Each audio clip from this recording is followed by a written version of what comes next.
پرانے زمانے میں ایک خلیفہ عبد الملک بن مروان نام تھا۔ ایک روز وہ اپنے ملک کے سرداروں اور حاکموں کے ساتھ بیٹھا ہوا تھا کہ گزشتہ قوموں کی بحث چھڑ گئی اور اس بات کا ذکر چلا کہ خدا نے حضرت سلیمان بن داؤد علیہ السلام کو انسانوں، جنوں، پرندوں اور چرندوں درندوں وغیرہ پر حکومت دی تھی۔ بعض کہنے لگے کہ ہم نے بزرگوں سے سنا ہے کہ خدا نے حضرت سلیمان علیہ السلام کی سی حکومت کسی کو نہیں دی، انہوں نے وہ کام کیے جو کسی اور سے نہ ہوئے، حتیٰ کہ انہوں نے جنوں، دیووں اور شیطانوں کو پیتل کی لٹیوں میں بند کیا اور ان پر سیسا پگھلا کر اپنی مہر لگا دی۔ طالب بن سہل نے بیان کیا کہ ایک شخص کچھ لوگوں کے ساتھ ایک کشتی میں سوار ہو کر ہندوستان کی طرف روانہ ہوا۔ وہ چلے ہی جا رہے تھے کہ ایک ایسی آندھی آئی کہ اس نے انہیں لے جا کر خدا کے ملکوں میں سے کسی نئے ملک پر پہنچا دیا۔ یہ رات کا وقت تھا۔ جب دن نکلا تو غاروں میں سے بہت سے کالے بھجنگ لوگ نکلے جو جانوروں کی طرح ننگے تھے اور کوئی بولی نہ سمجھتے تھے۔ انہی میں ان کا بادشاہ بھی تھا اور سوا اس کے دوسرا کوئی عربی سمجھتا تھا نہ بول سکتا تھا۔ جب کشتی اور کشتی والوں پر ان کی نظر پڑی تو بادشاہ اپنے ساتھیوں کو لے کر ہمارے پاس آیا، سلام کیا اور مذہب دریافت کیا۔ ہم نے ڈرتے ڈرتے اپنا دین بتایا تو اس نے کہا کہ تم ڈرو نہیں۔ اس کے بعد جب میں نے اس کا مذہب پوچھا تو ان میں ہر ایک کو کسی نہ کسی ایسے دین پر پایا جو اسلام اور محمد صلی اللہ علیہ وآلہ وسلم کی بعثت سے پہلے کا تھا۔ اس پر کشتی والوں نے کہا کہ تیری باتیں سمجھ سے باہر ہیں، تیرے دین و مذہب کی ہمیں بالکل خبر نہیں۔ بادشاہ نے جواب دیا کہ تم سے پہلے کوئی بشر ہمارے ملک میں نہیں آیا۔ اب اس نے ہمیں چڑیوں، جانوروں اور مچھلی کا گوشت کھلایا کیونکہ ان کے سوا وہ لوگ اور کوئی چیز کھاتے نہ تھے۔ اس کے بعد کشتی والے شہر میں سیر کرنے گئے اور انہوں نے دیکھا کہ ایک ماہی گیر نے سمندر میں جال پھینکا کہ مچھلیاں پکڑے۔ جال کھینچا تو اس میں پیتل کی ایک لٹیا نکلی جس پر سیسا پگھلا ہوا تھا اور سلیمان بن داؤد علیہ السلام کی مہر لگی ہوئی تھی۔ ماہی گیر نے اسے نکال کر توڑا تو اس میں سے ایک نیلا دھواں نکل کر آسمان سے جا ملا اور ہم نے ایک بھیانک آواز کو کہتے سنا کہ اے نبی اللہ، توبہ توبہ۔ پھر اس دھوئیں میں سے ایک خوفناک شکل اور ڈراؤنی صورت کا شخص نکلا جس کا سر پہاڑ کے اوپر تھا اور فوراً غائب ہو گیا۔ یہ دیکھ کر کشتی والوں کے دل کانپ اٹھے مگر وہاں کے لوگوں نے اس کا کوئی خیال نہ کیا۔ ایک شخص نے بادشاہ کے پاس جا کر اس کا سبب پوچھا۔ اس نے جواب دیا کہ یہ ان دیووں میں ہیں جنہیں حضرت سلیمان علیہ السلام ناراض ہو کر ان لٹیوں میں بند کر دیتے اور ان پر سیسا پگھلا کر انہیں سمندر میں پھینک دیتے تھے۔ اکثر یہ ہوتا کہ جب کوئی ماہی گیر جال ڈالتا تو ان میں سے کوئی نہ کوئی لٹیا نکل کر آتی اور اس کی مہر توڑی جاتی تو اس میں سے دیو نکلتا، اور اس خیال سے کہ حضرت سلیمان علیہ السلام ابھی زندہ ہوں گے وہ توبہ کرتا اور کہتا کہ اے نبی اللہ، توبہ۔ امیر المومنین عبد الملک بن مروان یہ سن کر اچنبے میں پڑ گیا اور کہنے لگا پاک ہے خدا، اس نے سلیمان علیہ السلام کو واقعی ایک عظیم الشان حکومت دی تھی اور اسے یہ باتیں پسند آئیں۔ وہ بولا خدا کی قسم میں بھی اس قسم کی لٹیاں دیکھنا چاہتا ہوں۔ طالب بن سہل نے کہا تو یہیں بیٹھے بیٹھے دیکھ سکتا ہے، اپنے بھائی عبدالعزیز بن مروان کو لکھ کہ وہ تجھے یہ لٹیاں مراکش سے منگوا کر بھیج دے، اس طرح کہ وہ موسیٰ بن نصیر کو لکھے اور وہ مراکش سے سوار ہو کر اس پہاڑ کے پاس جائے جس کا ذکر میں نے ابھی کیا ہے، اور جتنی لٹیاں چاہے وہ لے آئے کیونکہ اس کے ملک کی سرحد اس پہاڑ سے ملتی ہے۔ امیر المومنین کو اس کی رائے پسند آئی۔ اس نے کہا کہ اے طالب، تو سچ کہتا ہے، میں چاہتا ہوں کہ تو ہی میرا ایلچی بن کر اس کام کے لیے موسیٰ بن نصیر کے پاس جا، میں تجھے سفید جھنڈا دیتا ہوں، اس کے علاوہ جتنا مال اور نوکر چاکر وغیرہ تو چاہے، اور تیرے پیچھے تیرے گھر والوں کی میں خبر گیری کروں گا۔ اس نے کہا اے امیر المومنین، سر آنکھوں سے۔ خلیفہ نے کہا اچھا، روانہ ہو جا، خدا تجھے برکت دے اور تیری مدد کرے۔ اس کے بعد اس نے حکم دیا کہ اس کے بھائی کے نام جو مصر میں ان کا نائب ہے ایک خط لکھا جائے اور دوسرا خط موسیٰ کے نام جو مراکش میں اس کا نائب ہے کہ وہ خود سلیمانی لٹیوں کی تلاش میں جائے اور ملک کا انتظام اپنے بیٹے کے ہاتھ میں چھوڑ جائے، اپنے ساتھ رہبروں کو لے جائے، مال خرچ کرے اور بہت لوگ اس کے ساتھ ہوں، اس میں کمی نہ ہونی چاہیے اور نہ سوچ بچار کی ضرورت ہے۔ یہ لکھ کر اس نے خط پر مہر لگا دی اور طالب بن سہل کو دیکھ کر کہا کہ جلدی کر، اور اس کے ساتھ جھنڈے، بہت سا مال اور سوار اور پیادے کر دیے تاکہ اسے ان سے راہ میں مدد ملے، اور اس کے گھر والوں کے لیے کھانے پینے کا انتظام بھی کر دیا، اور طالب مصر کی طرف روانہ ہو گیا۔ طالب بن سہل اور اس کے ساتھی روانہ ہو گئے اور شام کا ملک طے کرتے ہوئے مصر پہنچے۔ مصر کے امیر نے اس کا خیر مقدم کیا، اسے اپنے پاس اتارا اور جب تک وہ رہا اس کی بڑی آؤ بھگت کی، پھر اس کے ساتھ ایک رہبر کر دیا جو اسے بالائی مصر لے جا کر امیر موسیٰ بن نصیر کے پاس پہنچا آیا۔ جب امیر کو اس کے آنے کی خبر لگی تو وہ اس کے خیر مقدم کے لیے نکلا اور اس سے مل کر بہت خوش ہوا۔ طالب نے اسے خط دیا، اس نے لے کر پڑھا اور اس کا مطلب سمجھا اور اسے اپنے سر پر رکھ کر کہا کہ امیر المومنین کا حکم سر آنکھوں پر۔ اس کے بعد اس نے مناسب خیال کیا کہ وہ اپنے مصاحبوں کو بلائے۔ وہ حاضر ہوئے تو اس نے خط کے مضمون کے متعلق ان سے مشورہ کیا۔ انہوں نے جواب دیا کہ اگر تجھے ایسے شخص کی ضرورت ہو جو تجھے وہاں پہنچا سکے تو شیخ عبد الصمد بن عبد القدوس سمودی کو ساتھ لے جا، کیونکہ اس نے بہت سفر کیا ہے اور وہ جنگلوں، بیابانوں، سمندروں، ملکوں، ان کے اطراف و جوانب اور عجائبات سے بخوبی واقف ہے۔ بس اسی کو تو اپنے ساتھ لے اور وہ تجھے جہاں تو چاہتا ہے پہنچا دے گا۔ امیر نے اسے بلوایا۔ جب وہ آیا تو دیکھا بہت بوڑھا ہے، بہت سی گرمیاں، سردیاں اس کے اوپر گزر چکی ہیں۔ امیر موسیٰ نے اسے سلام کیا اور کہا، اے شیخ عبد الصمد، ہمارے امیر المومنین عبد الملک بن مروان نے ہمیں فلاں حکم دیا ہے۔ مجھے اس ملک سے زیادہ واقفیت نہیں، لوگوں نے مجھ سے کہا ہے کہ تم ان ملکوں اور راستوں سے بخوبی واقف ہے، کیا تم امیر المومنین کی خواہش پوری کرے گا؟ شیخ بولا، اے امیر، وہاں کا راستہ مشکل اور لمبا ہے، سڑکیں بہت کم ہیں۔ امیر نے کہا، کتنا فاصلہ ہے؟ اس نے جواب دیا کہ 2 سال اور کچھ مہینے جانے کے اور اتنے ہی لوٹنے کے سمجھ، اور اس میں تکلیفوں، خطروں اور عجائبات کا سامنا ہے۔ تو جنگجو آدمی ہے اور ہمارا ملک دشمنوں کے پڑوس میں ہے، ممکن ہے کہ تیرے پیچھے عیسائی ہم پر چڑھائی کر دیں، اس لیے تجھے چاہیے کہ ملک میں کسی ایسے شخص کو اپنا جانشین بنا جو اسے سنبھال سکے۔ امیر نے کہا، ٹھیک ہے، اور ملک کے انتظام کے لیے اس نے اپنے بیٹے ہارون کو اپنا جانشین بنا دیا۔ لوگوں سے اس کی بیعت لی اور لشکر کو حکم دیا کہ وہ اس کی مخالفت نہ کریں بلکہ ہر بات میں اس کا کہنا مانیں۔ انہوں نے اس کی باتیں کان لگا کر سنی اور کہا، ہم تیرا حکم مانیں گے۔ اس کا بیٹا ہارون بڑا طاقتور، بہادر اور سورما تھا۔ اب شیخ عبد الصمد نے بیان کیا کہ اس جگہ کا فاصلہ جہاں امیر المومنین بھیجنا چاہتا ہے سمندر کے کنارے کنارے 4 مہینے کا ہے، لیکن راہ میں تھوڑے تھوڑے فاصلے پر سرائیں ہیں، سبزہ زار اور چشمے بھی، اور اے امیر المومنین کے نائب، تیری برکت سے خدا ہمارے لیے آسانی پیدا کر دے گا۔ امیر موسیٰ نے پوچھا کہ ہم سے پہلے بھی کسی بادشاہ نے اس سرزمین کا سفر کیا ہے؟ اس نے جواب دیا، ہاں اے مسلمانوں کے سردار، کیا ہے۔ یہ ملک سکندریہ کے بادشاہ داران رومی کے ماتحت رہا ہے۔ پھر وہ روانہ ہو گئے اور چلتے چلتے ایک محل کے پاس پہنچے۔ شیخ نے کہا، میرے ساتھ اس محل میں چل، کیونکہ وہ ایک عبرت کی جگہ ہے ان لوگوں کے لیے جو عبرت حاصل کرنا چاہتے ہیں۔ یہ سن کر امیر موسیٰ شیخ عبد الصمد اور اپنے خاص ساتھیوں کو لے کر محل کی طرف روانہ ہو گیا۔ جب وہ اس کے دروازے پر پہنچے تو دیکھا کہ وہ کھلا ہوا ہے۔ اس کے بڑے اونچے اونچے کھمبے ہیں اور بہت سے زینے، من جملہ ان کے 2 لمبے زینے جو رنگ برنگ مرمر کے ہیں اور جن کا جواب اس کی نظر سے کبھی نہ گزرا تھا۔ چھتوں اور دیواروں پر سونے، چاندی اور ہیرے جواہرات کی نقش و نگار ہے، اور دروازے پر ایک تختی لگی ہوئی ہے جس پر یونانی زبان میں کچھ لکھا ہوا ہے۔ شیخ نے اسے پڑھ کر سنایا۔ اس میں دنیا کی بے شباتی کا ذکر تھا۔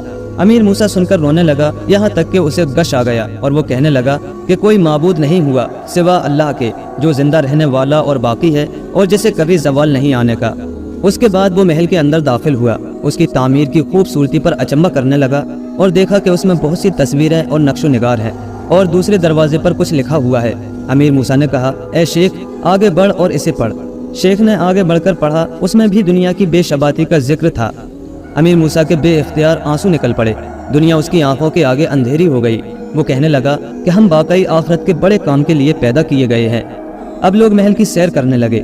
انہوں نے دیکھا کہ وہاں کوئی رہنے والا باقی نہیں، سب مر مٹے ہیں۔ صحن کاٹنے کو دوڑتا ہے، ہر طرف میدان ہے، درمیان میں ایک بڑا اور شاندار گنبد ہے، اس کے ارد گرد کچھ قبریں ہیں۔ امیر موسیٰ ان قبروں کے بیچ میں گیا اور اس کی نظر ایک قبر پر پڑی جس پر دنیا کی بے شباتی کے اشعار کندہ تھے۔ انہیں پڑھ کر اس پر اور اس کے ساتھیوں پر رغبت طاری ہو گئی۔ پھر وہ گنبد کے اندر گیا، دیکھا کہ اس کے 8 دروازے اور سب صندل کی لکڑی کے بنے ہوئے ہیں، سونے چاندی کی میخیں لگی ہوئی ہیں اور طرح طرح کے جواہرات کے ستارے جڑے ہوئے ہیں۔ پہلے دروازے پر کچھ اشعار کندہ ہیں۔ ان اشعار کو سن کر امیر موسیٰ اتنا رویا کہ غش کھا کر بے ہوش ہو گیا۔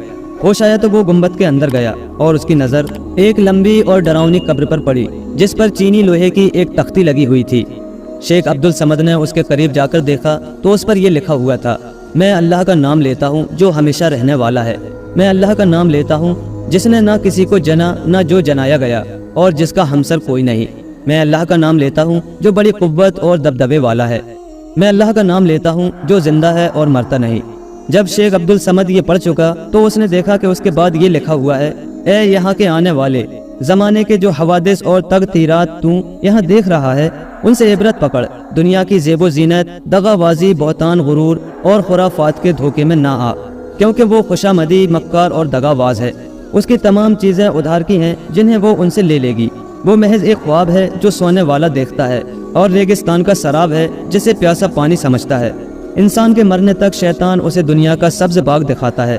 یہ ہے تعریف دنیا کی، اس پر نہ بھروسہ کر نہ اس کی طرف جھک، جو کوئی اس پر بھروسہ کرتا ہے اور اپنے آپ کو اس کے حوالے کر دیتا ہے وہ اس سے دغا بازی کرتی ہے۔ اس کے جال میں نہ پھنس، اس کا دامن نہ پکڑ۔ مجھے دیکھ کہ میرے پاس 4000 کمیت گھوڑے تھے، بہت سے محل، میں نے 1000 شہزادیوں سے شادیاں کی تھی جو ہر ایک باقرہ تھی، جن کے سینے ابھرے ہوئے تھے، جن کے منہ چاند کے ٹکڑے تھے۔ خدا نے مجھے 1000 بیٹے عطا کیے تھے جو شیر کی طرح بہادر تھے۔ میری عمر 1000 سال کی ہوئی، میں نے دلی اطمینان اور قلبی سکون کے ساتھ زندگی گزاری، تمام ملکوں کے بادشاہوں سے زیادہ مال جمع کیا۔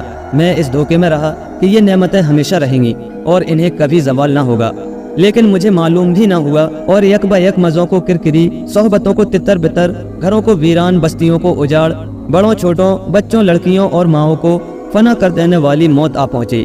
ہم اس محل میں اطمینان سے بیٹھے ہوئے تھے کہ دنیاؤں، آسمانوں اور زمینوں کے پروردگار کا حکم ہم پر نازل ہوا اور خدا کے عذاب نے ہمیں آ گھیرا۔ ہم میں سے ہر روز 2 شخص مرنے لگے، یہاں تک کہ بہتوں پر خاک پڑ گئی۔ جب میں نے دیکھا کہ موت ہمارے گھر میں آ کر ہمارے سر پر ٹوٹ پڑی ہے اور ہمیں تباہی کے سمندر میں ڈبو رہی ہے، تو میں نے ایک کاتب کو بلا کر یہ حکم دیا کہ وہ یہ اشعار اور یہ نصیحتیں لکھے۔ پھر میں نے انہیں ان دروازوں، تختیوں اور قبروں پر کندہ کروا دیا۔ میری فوج میں 10 لاکھ سوار تھے جو بڑے بہادر تھے، جن کے پاس ذرا بختر، تیز تلواریں اور نیزے تھے، جن کی کلائیاں بہت مضبوط تھیں۔ میں نے انہیں حکم دیا کہ وہ ذرا بختر پہنے، تیز تلواریں لگائیں، خوفناک بھالوں کو رکاب پر رکھیں اور اصیل گھوڑوں پر سوار ہوں۔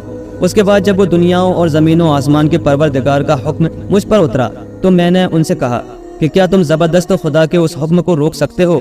لیکن لشکر اور فوجوں نے اپنی عاجزی کا اظہار کیا اور کہنے لگے، ہم اس ذات سے کس طرح لڑ سکتے ہیں جسے کوئی دربان روک نہیں سکتا، اور جو ایسے دروازے کا مالک ہے جہاں کوئی دربان نہیں۔ میں نے کہا، میرا سارا خزانہ لاؤ۔ یہ خزانہ 1000 تہہ خانوں میں تھا اور ہر تہہ خانے میں سرخ سونے کے 1000 ڈھیر تھے، طرح طرح کے موتی، جواہرات اور اسی قدر سفید چاندی، اور علاوہ ان کے اس قدر ذخیرے جو دنیا کے کسی بادشاہ کے پاس نہ ہوں گے۔ انہوں نے حکم کی تعمیل کی۔ جب سارا مال میرے سامنے آیا تو میں نے ان سے پوچھا، کیا تم یہ سارا مال دے کر میرے لیے ایک دن کی زندگی خرید سکتے ہو؟ لیکن وہ یہ بھی نہ کر سکے اور تقدیر کے قائل ہو گئے، اور میں صبر کے ساتھ خدا کے مقدر اور امتحان کی راہ دیکھنے لگا، یہاں تک کہ اس نے میری روح قبض کر کے مجھے قبر میں لٹا دیا۔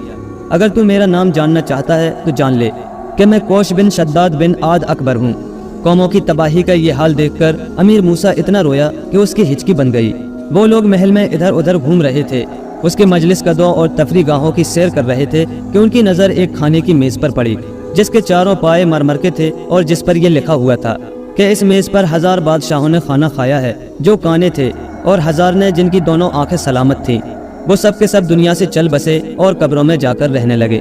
امیر موسیٰ نے سارے کتبے لکھ لیے، کسی چیز کو ہاتھ نہیں لگایا، سوا اس میز کے اپنے ساتھ کوئی چیز نہ لی، اور محل سے باہر نکل آیا۔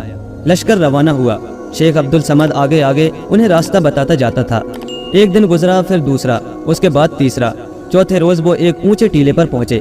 انہوں نے دیکھا کہ اس کے اوپر پیتل کا ایک سوار ہے، اس کے بھالے کا پھل اتنا بڑا اور چمکدار ہے کہ اس سے آنکھوں میں چکا چوند سی لگتی ہے، اور اس پر یہ لکھا ہوا ہے کہ اے میرے پاس پہنچنے والے، اگر تجھے پیتل کے شہر کا راستہ معلوم نہ ہو تو اس سوار کی ہتھیلی کو رگڑ، وہ گھوم کر رک جائے گا، جس طرف وہ رک جائے اسی طرف چل دے، اور ڈر نہیں کیونکہ وہ راستہ تجھے پیتل کے شہر تک پہنچا دے گا۔ امیر موسیٰ نے سوار کی ہتھیلی رگڑی تو وہ بجلی کی طرح پھر کر ایک طرف ہو گیا۔ لوگ اسی جانب چل کھڑے ہوئے۔ واقعی یہی ٹھیک راستہ تھا۔ چلتے چلتے بہت بڑی مسافت طے کر چکے تو ایک دن جب وہ چلے جا رہے تھے، انہیں کالے پتھر کا ایک کھمبا سا دکھائی دیا جس کے اندر ایک شخص بغلوں تک پھنسا ہوا تھا۔ اس شخص کے 2 بڑے بڑے بازو اور 4 ہاتھ تھے، 2 ہاتھ تو انسان جیسے اور 2 شیر کی طرح جن میں پنجے تھے، سر کے بال ایسے جیسے گھوڑے کی دم، آنکھیں ایسی جیسے 2 انگارے، معمولی 2 آنکھوں کے سوا ایک تیسری آنکھ بھی تھی، ماتھے کے بیچ میں تیندوے کی سی جس میں سے آگ کی چنگاریاں اڑ رہی تھیں۔ وہ شخص لمبا تڑنگا کالا بھجنگ تھا اور زور زور سے یہ کہہ رہا تھا کہ پاک ہے میرا پروردگار جس کا حکم ہے کہ میں قیامت تک اس بڑی بلا اور دردناک عذاب میں مبتلا رہوں۔ اسے اس طرح دیکھ کر لوگوں کے حواس جاتے رہے اور سہم کر بھاگے۔ امیر موسیٰ نے شیخ عبدالصمد سے پوچھا، یہ کیا بلا ہے؟ اس نے جواب دیا، مجھے معلوم نہیں، یہ کون ہے؟ امیر نے کہا، اس کے پاس جا کر اس کا حال دریافت کر، ممکن ہے کہ وہ اپنا حال بتا دے اور تجھے اس کا علم ہو جائے۔ شیخ عبدالصمد نے کہا، خدا امیر کا بھلا کرے، ہمیں اس سے ڈر لگتا ہے۔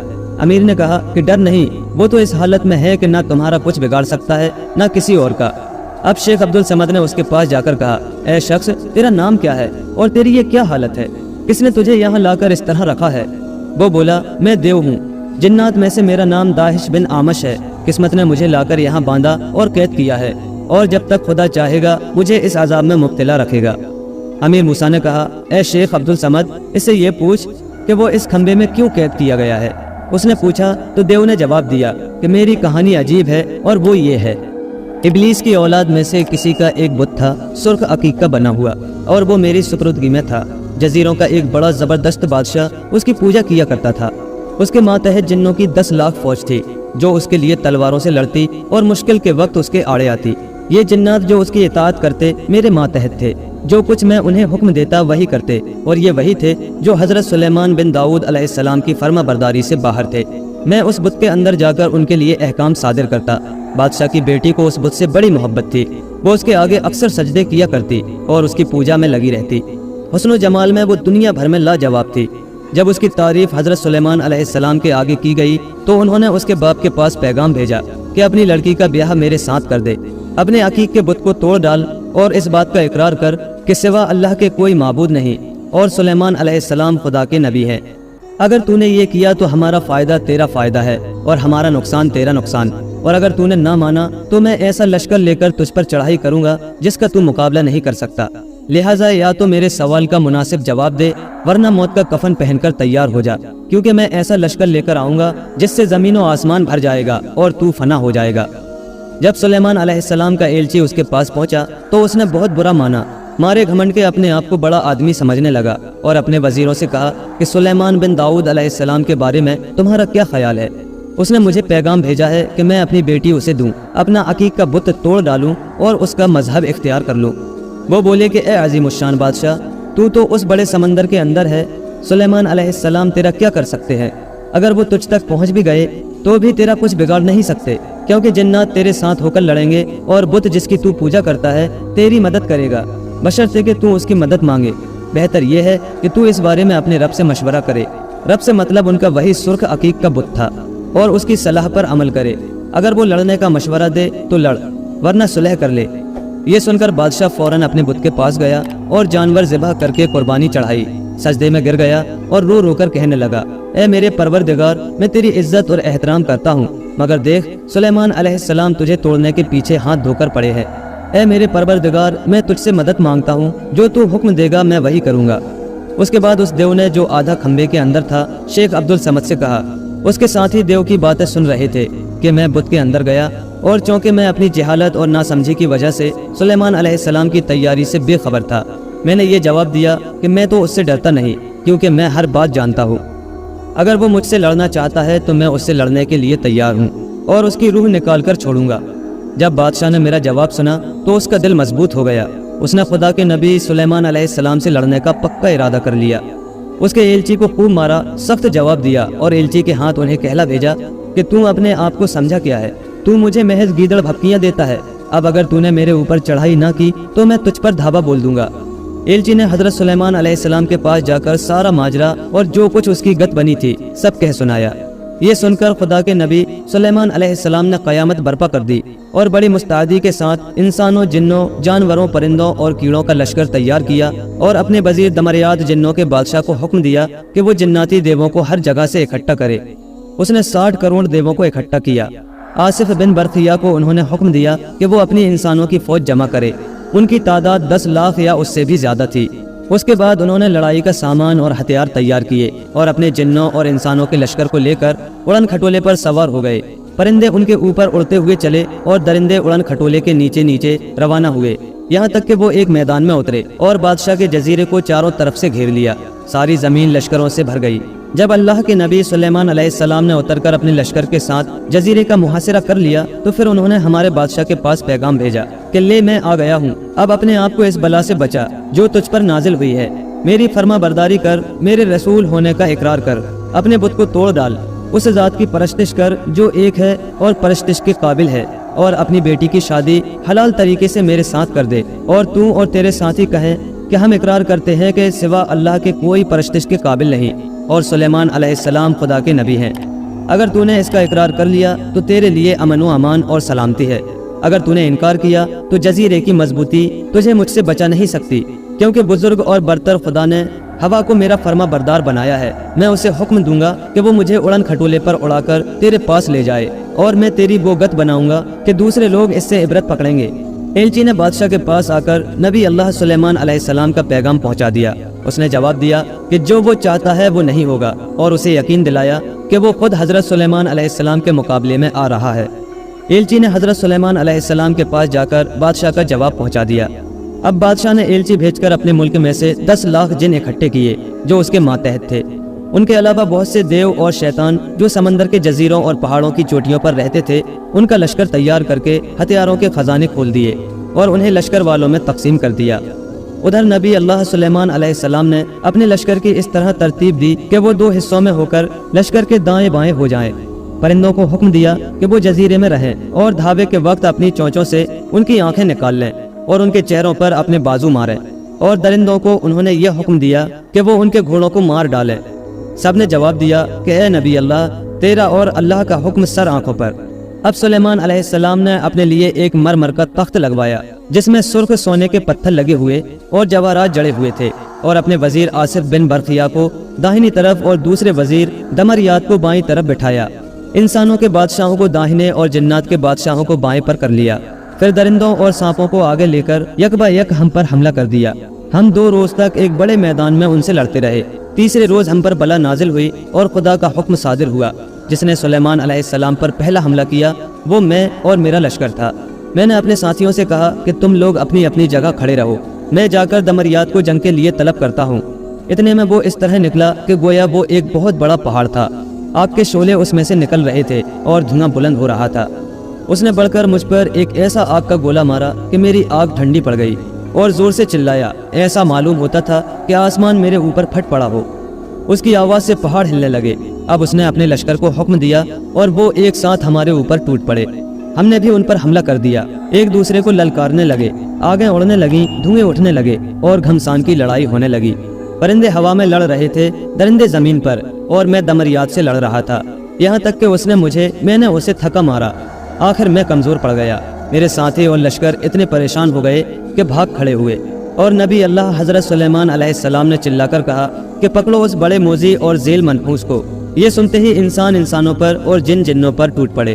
ہمارے ہاں بھگدڑ پڑ گئی، اور سلیمان علیہ السلام کے ہاتھ بہت سا غنیمت کا مال لگا، اور ان کی فوجوں نے ہمارے لشکر پر دھاوا بول دیا۔